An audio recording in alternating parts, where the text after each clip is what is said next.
Hey, Rick, it's Tim. I just love your question. Thank you so much regarding category captains. And so I just thought I would quickly answer your question. And what I've done is I put together 4 levels of being a category captain. So let me jump into what I consider the 4 areas that we just mentioned.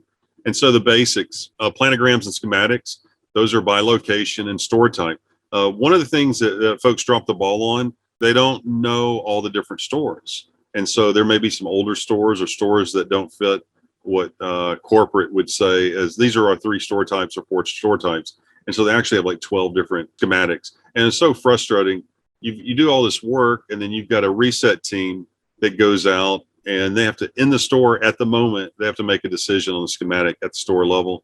That's not the way you want to do this. And it offers opportunities for you not to have a good set and also one that you can check and verify, like, are my items, are the correct items in the store? Because you don't have a set schematic really for that particular store. So you want to have schematics for every location. So every store type, every location in the chain. The reset team, real simple. You're gonna have some people, someone each store, make sure that the in-store execution actually happens.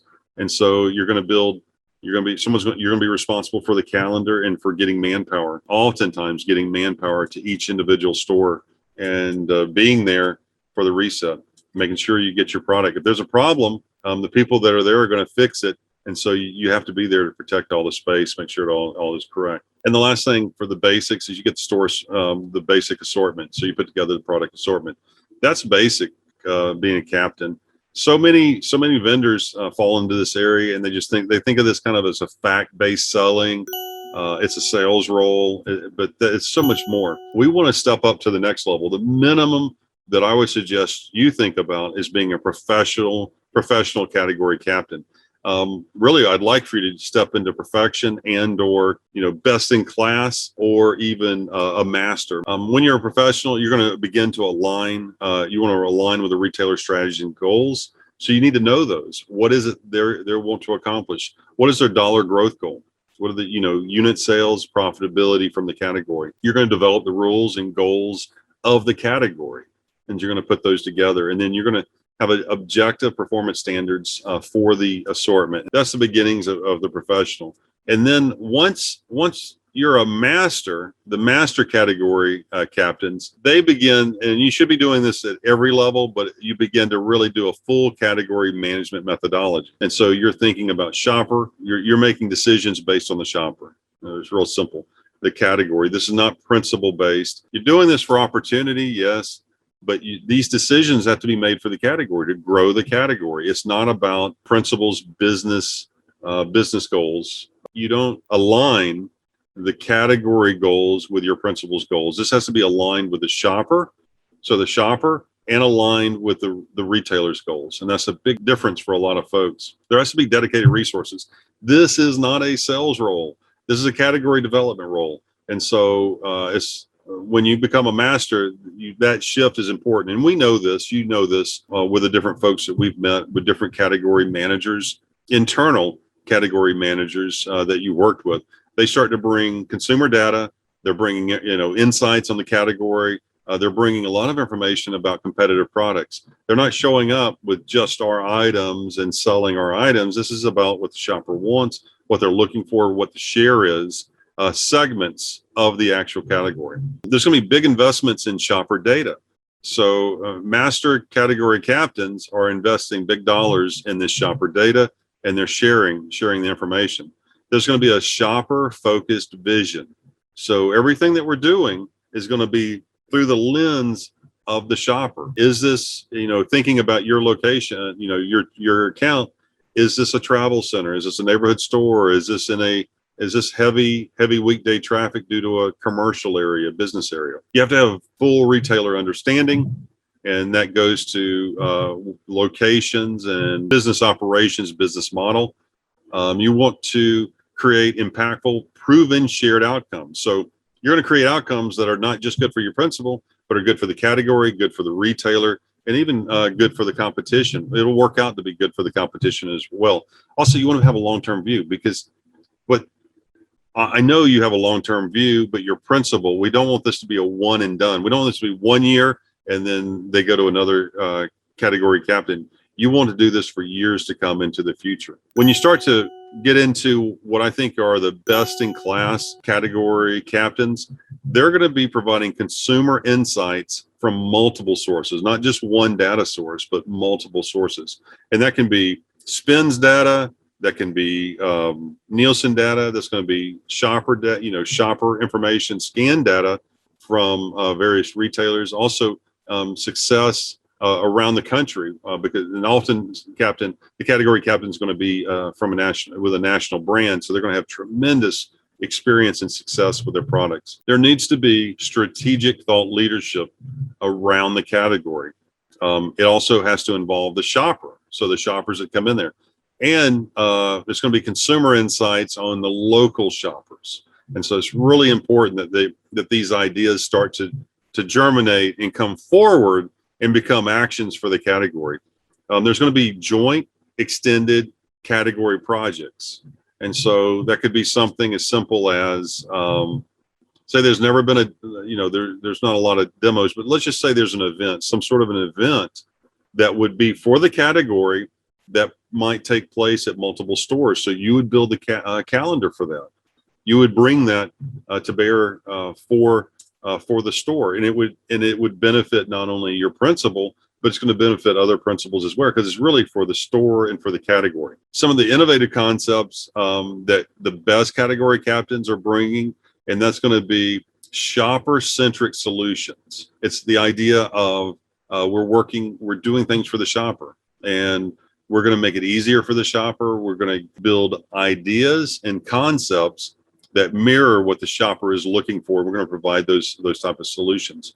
We're going to make complementary products a part of our market strategy, whether we're going to bring them into the category or we're going to share our product in a cross merchandising or adjacent category opportunities. Also, we're going to be thinking about occasion-based products. You're working with a convenience store. You already have, we both have so much experience working with holiday merchandise, Christmas, etc., Valentine's Day, but we're going to be thinking about that occasion-based products. That's really important, and I think your principle as well is really works there. So, how can you organize the category such that you can take advantage of those occasion-based opportunities? It's not only going to benefit your client principal, it's going to also benefit others in the category. And then you're going to test and implement solutions of identified problems that you've identified to take advantage of these category opportunities. So you're going to test those, and then you're going to roll them out chain wide. So that, in my mind, that walks you from being just a basic, category captain, you have that tag, to being the best in class, or what I consider perfection as far as a category captain. I hope that helps. Some of the levers that you use to be category captain, be successful. You want to do shopper segmentation. So you want to understand what are the main groups of shoppers that are coming into your stores. You want to also segment your stores. So what are your store types?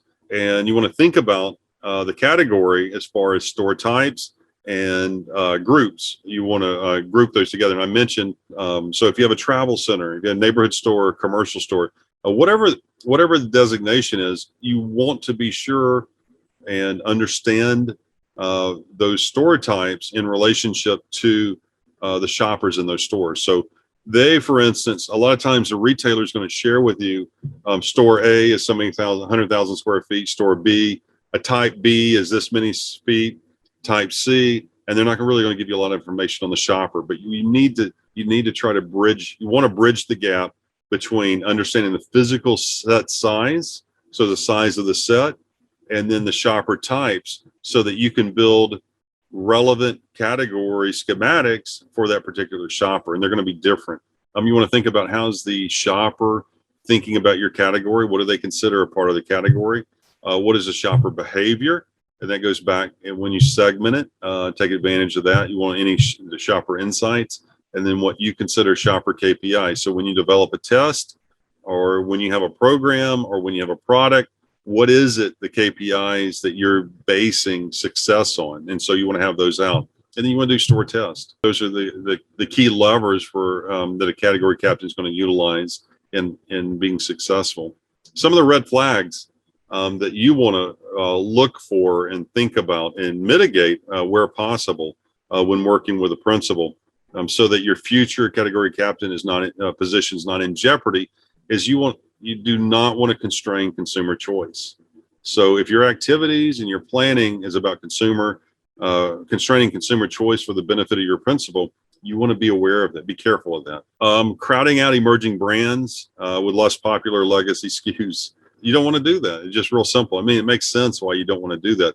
But if there's fast growing emerging SKUs, the last thing you want to do is use one of your less popular principal SKUs to block shelf space so they can't get on the shelf. And category captains do that, but it's a red flag. It's not positive for the category. Also, you don't want to ignore gross profit. So don't ignore gross profit of emerging or growth segments. And so a legacy brand will to ignore it. Say, for instance, in the meat category, they may not like some of the new packaging for meat snacks. There's some neat new packaging, and they may or may not have those lines in their facility. So they may not want to introduce those segments, but those segments might be fast growing and very profitable for retailer. And the category captain really is responsible for taking advantage of those opportunities and bringing them to the set. Category captains should not ignore incremental profit from new disruptive brands and that are truly organic. There's not a lot of marketing. There may be marketing behind it, but if there's organic growth for the category, do not ignore that. And then anything that you do to hinder competition or rival brands interests, that's not the role of the category captain. So that's real quick and a quick overview. I really enjoyed the question and the thought. It gave me some time to organize my thoughts, gave me impetus to put this together. And I really appreciate you asking the question. Action items that I would do as far as this, you want to make sure that you're there to help solve the biggest problems and take advantage of the most important opportunities of the category for the retailer and the shopper. That's what's so important. And you want to go after what are the store goals and expectations for the category. And that's what they're going to be asking themselves. Is Rick and his principal going to be able to help us to achieve growth in this category? So I would be thinking back to how you wrote prior business plans, particularly when you're managing category or departments that you've managed in the past, and be thinking about what is it you're going to do to bring success there. You're going to have to obtain shopper data from various sources, including someone's going to have to invest in syndicated data, and then also you want to leverage the nationwide results that your principals already experienced. There needs to be a dedicated team that's working on the planograms. This is not a sale. This is part of sales, but it's really not a sales role. This is a lot more than that. And hopefully they have that in-house. You're going to have to be developing shopper insights and retail initiatives. That's going to be your action goal, is working on retail initiatives to take advantage of special local opportunities. There may be challenges, but there's going to be opportunities there locally. And again, I can't stress enough the investment in shopper research, how important that is. And you're going to need the retailer to openly share data with you. So there's a lot going on. I hope this is of value to you, and I wish you tremendous success. Please keep me updated. Let me know, Rick, how it goes, and I look forward to seeing you sometime soon in the future. If you have any questions, send me a note, tim@timforrest.com. Hey, jump over. I'd love to talk to you about your innovative food item and set up a time at timforrestmarkets.com. Thanks very much. Have a great day.